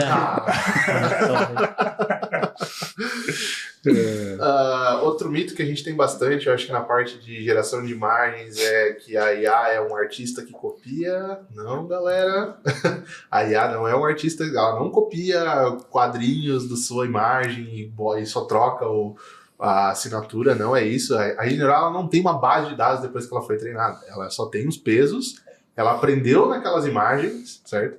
Tem toda uma questão ética, se o que está na internet pode ser utilizado para isso ou não, que surge e é importante, certo? Mas depois de treinado, ele não é um negócio que fica olhando base de dados e copia, gente. Não, também é outro mito muito forte dentro dessa comunidade. Eu entendo, certo? A dor que é o artista olhar um negócio que faz as imagens tão rápido, né? Mas ela não é uma máquina de plagiar, não, pessoal. É um pouco mais complexo que isso. O pessoal é criativo, né? É um bocadinho complexo, né? Como que vocês estão olhando esse movimento em relação a outros movimentos que aconteceram na indústria de tecnologia que foram marcos, assim, na chegada da internet, quando veio toda a questão do Obico, né, que veio através do dispositivo móvel. Vocês consideram que o que a gente está vivendo hoje é um grande marco? E eu sei que é uma opinião muito pessoal isso. Posso adicionar mais uma... vocês veem que o movimento atual da IA também faz parte ou tem alguma relação com a quarta revolução industrial? Eu não vejo muita relação, tá? Sério? Mas é a minha opinião. Depois, por favor, dá a sua opinião. Eu acho que, se eu entendi a pergunta, né, eu acho que uma das coisas ela acabou não influenciando a outra. Eu acho que elas vão caminhar de mão dada, certo? Elas vão, com certeza, impactar uma na outra, mas eu não vejo que, com certeza, não foi a indústria 4.0 que a gente criou a IA generativa e não é a IA generativa que criou a indústria 4.0. Então eu não vejo muita relação, não. Mas Kevin, por favor. Assim, vamos lá. Um modelo supervisionado não consegue prever o futuro, né? Eu também não, tá? E não dá para saber, essencialmente, mas eu acredito que muita coisa vai mudar. Muita coisa vai mudar daqui para frente. As formas como a gente interage vai mudar. Eu já vejo algumas empresas tomando decisões arriscadas com o uso de IA generativa, que é substituindo BI, por exemplo. Tá? Não vai Nossa, a gente falou disso essa semana ainda. Porque, assim, o BI ele é muito bom para tirar as informações, mas a gente tem muita questão de user experience. Né? Então, cada usuário vai pegar aquele conjunto de tela e vai ter uma dificuldade em algum ponto. E vai interpretar de um jeito diferente. Tu vai ter um Dropbox lá dentro do teu negócio que vai poder fazer vários filtros e várias coisas muito legais. Mas se o usuário não tiver essa percepção e essa habilidade, ele não vai conseguir extrair essa informação. Então, eu já estou vendo algumas empresas que estão sendo um pouco mais arriscadas, que é usar uma IA generativa para fazer essa interpretação. Tá? Então, assim, eu não estou dizendo que vai substituir, não vai substituir, tá? Mas, assim, as pessoas têm que se adaptar. A gente vai se adaptar ao uso disso, né? Assim como a gente sempre se adaptou, tá? A calculadora veio e revolucionou um monte de coisa. Sim. Depois veio o computador e a calculadora foi implementada junto. né? Então a gente vai acoplando as coisas e vai amadurecendo todas essas informações. Por isso que até a pergunta da quarta revolução industrial foi um pouco mais ampla do que a indústria 4.0, que eu vejo a indústria 4.0 muito mais um apetite tech de pilares tecnológicos que impulsionam, do que movimento na sociedade. E revolução industrial para mim sempre foi toda vez que a gente tem que reimaginar os aspectos das nossas vidas. Que transforma-se o meio produtivo e o cara fala, eu preciso repensar como eu trabalho, como eu vivo, como eu interajo com o computador. Então é nesse sentido que para mim eu tenho visto que essa onda, aí tem o link da IA generativa, faz sentido. Esses dias numa conversa com o Fábio Câmara, foi muito interessante porque ele trouxe um exemplo, inclusive dessa evolução ali, né? Ele falou, olha, a gente tinha lá a máquina, ou até, vamos voltar até a história dele, não tinha isso, mas tinha o telégrafo, né? Mandando sinais para ser interpretados. Depois a gente teve máquina de escrever, então precisava comunicar alguma coisa em broadcast, o cara digitava na máquina de escrever, tirava aquilo, colocava num fax, chegava em algum lugar, a pessoa pegava o fax, tirava um monte de cópia e distribuía para chegar uma mensagem para um monte de gente. Depois veio o quê? O e-mail. Olha como que o e-mail transformou a nossa vida. Daí, com o e-mail, a gente começou a receber um monte de tranqueira no nosso e-mail, né? Começaram aquelas listas de e-mail ir para todo lado e começamos a receber um monte de e-mail indesejado na nossa caixa. E a gente começou a falar, isso aqui é spam, isso aqui não é legal, isso aqui é spam, isso aqui... E hoje... a ferramenta de e-mail já faz isso automaticamente. É uma IA. Então, esses movimentos de reimaginar os aspectos da nossa vida, que eu vejo muito com o link com as revoluções industriais. Quando eu acho que são revoluções, porque demoraram, às vezes, centenas de anos para acontecer, né? É mais uma evolução industrial do que uma revolução. Sim. Só para... Não, pode concluir. Não, é só porque isso me deu um gancho para uma outra questãozinha, que é a visualização de um vídeo no YouTube, por exemplo, né? Quem nunca botou em 2 vezes, 3 vezes? Mas por quê? Tu pega um vídeo longo lá, e aí se tiver uma IA generativa que pega o resumo disso pra ti. Você não pode fazer isso no DojoCast, tá? Isso não. Me dá o Assista vídeo do inteiro, DojoCast que eu não tô com paciência. Já tem IAs que fazem cortes em podcasts, tá? Sim. O pessoal já... Eu testei mais final de semana, bem legal. Mas aí fazendo o link com o que tu trouxe, que é um pouco de risco de começar a utilizar IA generativa ao invés de um BI, é porque o BI é determinístico e a IA generativa é probabilístico. O token pode vir errado. Quando tu cria um BI, na verdade, tu tá esperando sempre aquele exato resultado, porque tu criou isso, né, num conjunto de regras. Então, tu não corre esse risco. É isso que tu tá pensando como risco? Eu digo que é um risco porque é uma decisão, né? A empresa decidiu por isso. E ela pode acabar tomando decisões erradas com base nisso. Sim. Ou não, ou elas podem simplesmente tomar decisões certíssimas, porque a estrutura toda é pré-worker, né? IA generativa, que é toda a parte de retirar a informação, construir esse prompt, fazer o detalhamento, foi muito bem feito. Então, se isso é muito bem feito, a gente reduz o risco de tomar péssimas decisões em relação a isso, né? Que é muito que a gente faz de construção de agentes do GPT. A gente cria uns prompts, né? Aí agora a gente pode unir vários assistentes e a gente pode ir passando essa cadeia de informação. A gente falou isso no primeiro e no segundo episódio, que a gente falou muito sobre essa onda que está existindo agora da IA, e principalmente pela IA generativa, né? Que ela trouxe uma lente diferente, uma lente de oportunidade justamente pela capacidade, eu acho que, de conseguir explorar coisas novas, né? Mas que por trás de tudo isso, dependendo de como é a utilização dentro das empresas, ainda vai cair em relação a como que os dados estão organizados, como que está a qualidade dos dados. Então, a gente falou muito sobre a jornada de dados ser meio que um precessor para todo esse movimento de eficiência. Não estou dizendo que todo mundo não possa utilizar, eu acho que todo mundo deve começar a investir nisso. Mas entendendo que tu só vai aumentar a eficiência do teu resultado quando tu conseguir arrumar um pouco mais a casa, né? Não vai ter como fugir disso. Com certeza, total. Inclusive, até nos modelos tradicionais de inteligência artificial, é um risco que a empresa toma tendo um algoritmo que está decidindo lá qual que é o preço correto de um certo produto, é um risco. Mas a gente precisa ter todo um background acadêmico e profissional e entender que fazer essa construção, pegar o feedback dos stakeholders, que são as pessoas que estão de frente nessa empresa, e ir mapeando e construindo esse modelo. Para depois, quando chegar o resultado desse modelo, a gente ter uma assertividade maior. né? Então a gente tem sim vários modelos supervisionados que fazem predição de preço, mas fazem predição de preço muito errado. E já tem outros que acabam tendo uma maior assertividade. Qual que é a diferença de um para o outro? Sim. Faz sentido. De novo é o viés, né? Se a gente introduzir um viés que ele é errado nos nossos dados, né? Garbage in, garbage out. Eu acho que isso está muito ligado ao desejo da bala de prata sempre, né? E aí eu queria até tocar aqui, que eu estava vendo algumas informações, não são tão recentes, mas me chamaram a atenção, de preocupações e desafios quando fala assim, vamos fazer projetos de IA, né?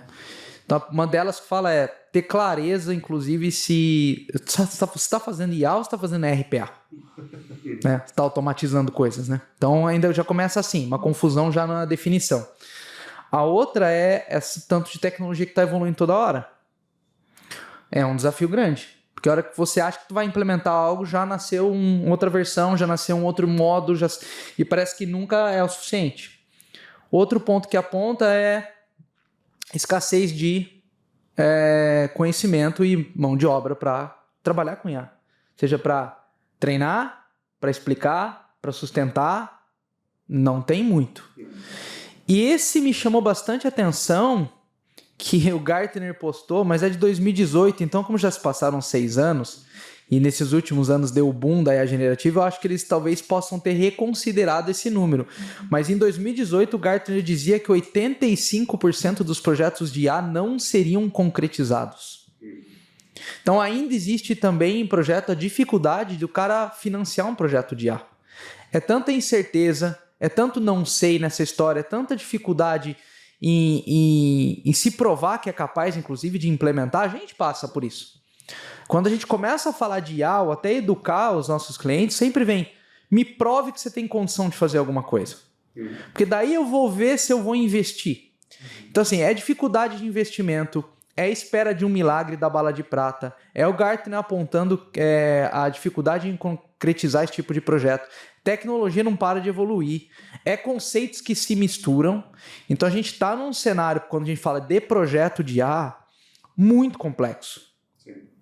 É só corroborando com a tua fala, o Gartner traz isso, mas ele traz muito no viés de que os projetos de insucesso diários têm uma relação direta com os dados não estarem bem preparados. Além de a gente não ter exatamente as competências necessárias para implementar em algum momento, Perfeito. Também é tu não ter a estruturação disso. Né? Então tu pode trazer o cara para um PhD em física lá. Se não tem uma base no mínimo boa para esse cara poder, não tem que fazer. E eu entendo hoje o mercado com o apetite de querer sentir a IA sem tanto risco, só que a gente sabe o quão frustrante quando a gente sente que o cara não quer fazer o projeto estruturante.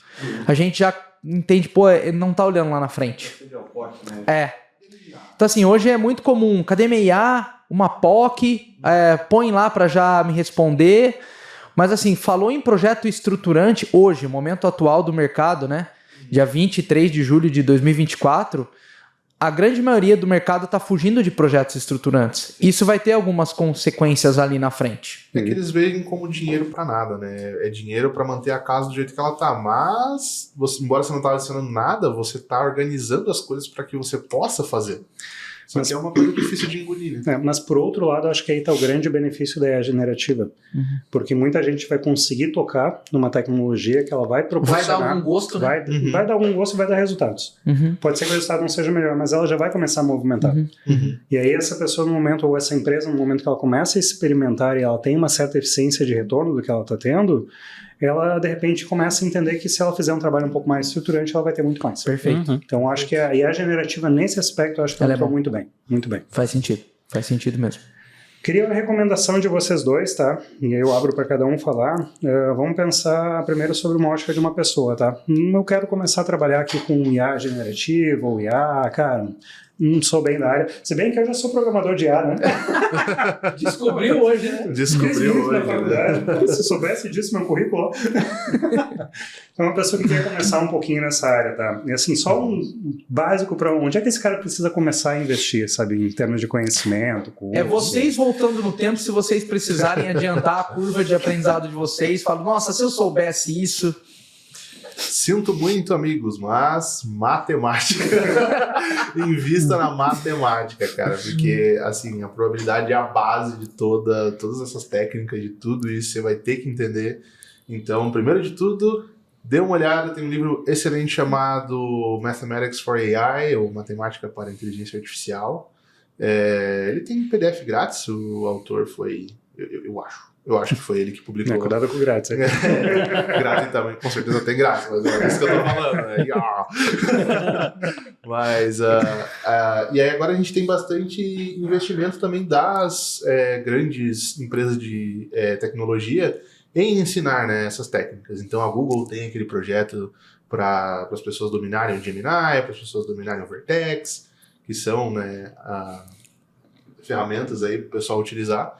Então, assim, aonde você quiser, existe alguma coisa de graça para você aprender esse tipo de coisa. Não é um caminho fácil, é um caminho bem, ainda muito metódico, porque eu acho que é a primeira vez que uma tecnologia ela sai tão cedo da academia e vai para a indústria. Né? Geralmente o negócio fica ali uns 10, 20 anos na academia e matutando, e até que alguém começa a aplicar e aí vai para a indústria. Aqui já saiu do nada, assim, opa, olha só, né? IA generativo. Então, assim, recurso não falta. Não falta para quem quer aprender. Boa. Concordo com o Cleiton, matemática, programar, tem que saber essas duas bases. Sem essas bases, né, fica mais complicado. Mas após isso, aí depende muito da pessoa também, qual foi a experiência dela, né? E onde é que ela tem mais facilidade, porque é uma área que tu tem que estar sempre estudando e aprendendo, então mesmo se eu tivesse a oportunidade de voltar no tempo para antecipar essa curva de aprendizado, eu acho que a curva ia ser a mesma, tá? Porque eu poderia antecipar outras coisas, mas outras iam ter que ficar para depois, e é bastante complicado, mas tem que querer saber, querer se aprofundar e buscar as melhores práticas, Digamos, Kevin, agora pensando sobre uma ótica de empresa. Digamos que você foi contratado, tá? E obviamente você vai continuar na Dojo com a gente. Tá. Mas hipoteticamente você foi contratado por uma empresa e ela precisa começar a fazer um movimento de IA. Você sentou lá na cadeira de chief lá, tá? O que tu, de repente, começaria? Vamos pensar uma empresa que não tem uma maturidade muito alta em relação ao tema. Isso aí, só para criar um cenário complexo, mas para tu não sair da Dojo. Cenário complexo, não tem nem engenheiro de dados, nem nada lá, e daí... O que tu recomendaria? Tu chegou lá no mato alto e que a gente viu muito desse movimento no mercado. Vamos trabalhar com dados, vamos contratar um cientista de dados. Isso a gente viu muito ali, 16 até 19, 20, a gente viu muito disso. Você caiu lá dentro de uma empresa, não tem ninguém, não tem nem engenheiro de dados lá dentro. Daí vai muito para a parte de POC mesmo, eu acredito, tá? Muita questão de exploração, de bases, olhar viés, olhar flutuantes, informações que estão distantes, tentar entender por que essas informações estão sendo diferentes da média ou do usual, explorar isso, tá? Porque vai aparecer novas oportunidades diante disso. Tá?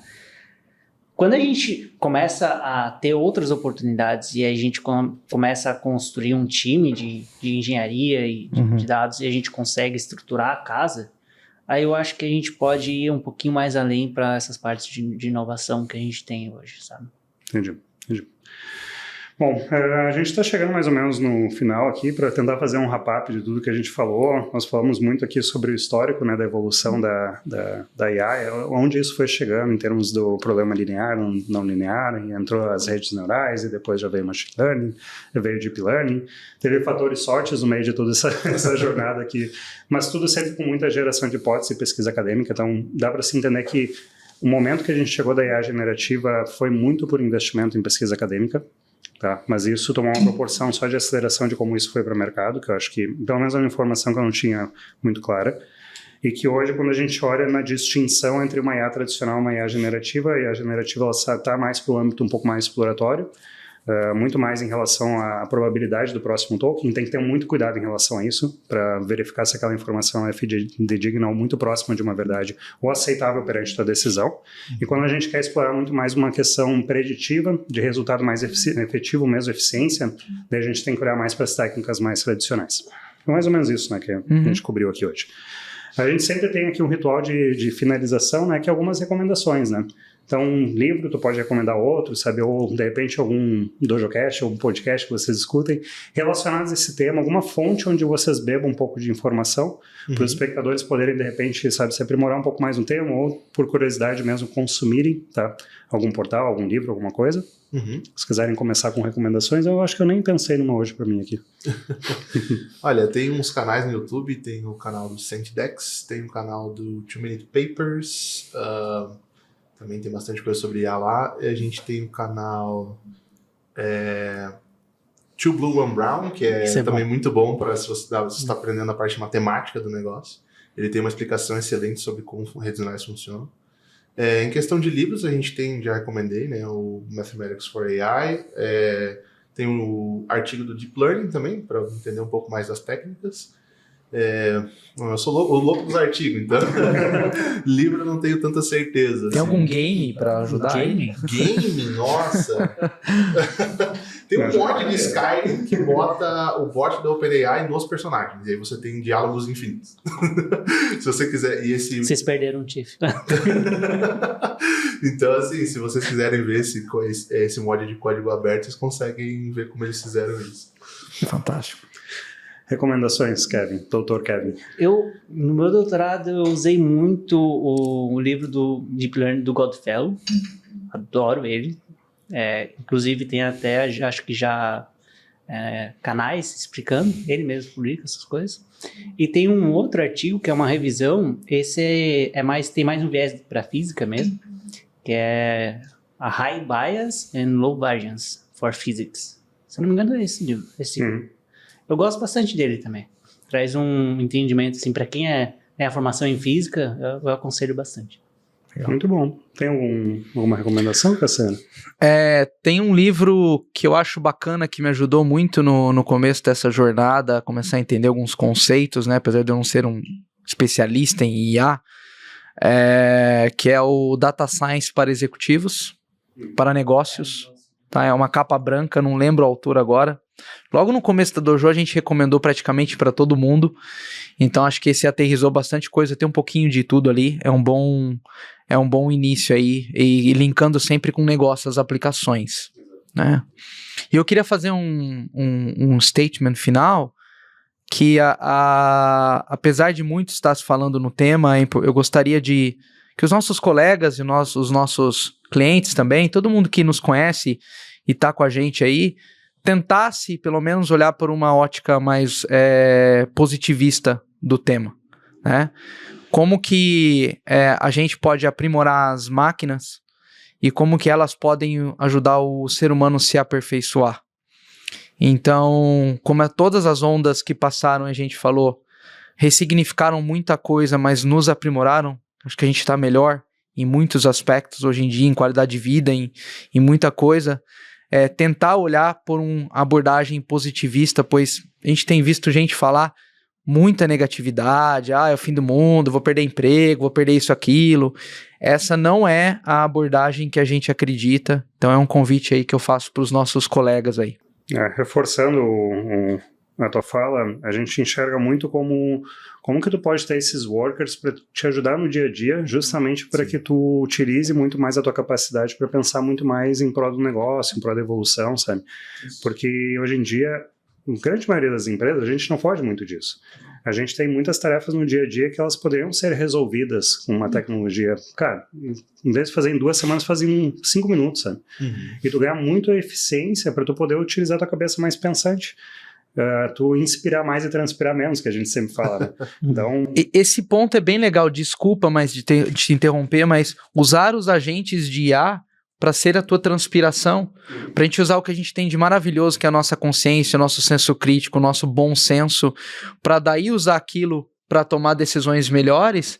E até eu estava, por curiosidade, pesquisando o que é a palavra agente, né? A etimologia um pouco da palavra, né? Que vem do latim agere, que é fazer. Então é um monte de fazedor. Então como é que a gente usa isso? Vai ser um monte de fazedor, transpirar menos e poder inspirar mais, né? Com certeza. Querem deixar algum statement final? Bom, eu acho que eu concordo aí com o que foi dito. O progresso ele não para, de qualquer forma. Então, você vendo ele positivamente ou negativamente, ele ainda vai acontecer, mas a gente sabe que a tecnologia sempre cria mais oportunidades do que ela tira. Exato. Isso aí. Boa. Bom, então estamos chegando ao final do 5º episódio. Quero agradecer de coração a presença de vocês hoje aqui, tá? Esse tema é um tema que a gente estava querendo falar muito já, ele está sendo muito falado e era importante a gente conseguir aterrissar, porque eu acho que o que a gente mais conseguiu aqui foi trazer conceitos de uma forma simples, tá? Isso eu acho que é muito enriquecedor, eu novamente aprendi várias coisas aqui. Eu acho que esse episódio ele poderia ter sido gravado na sexta-feira com uma cerveja pra gente entender um pouco mais. Ia ser ótimo. Porque minha cabeça fervilhou de perguntas aqui, mas a gente tentou restringir um pouco o tempo. Mas agradecer mesmo de coração, tá, a presença de vocês aqui. Aos espectadores, vocês vão estar acompanhando a gente nas redes, deixem um joinha, compartilhem, deixem feedbacks pra gente. E foi um prazer novamente estar aqui executando mais um DojoCast. Até mais. Obrigado, gente.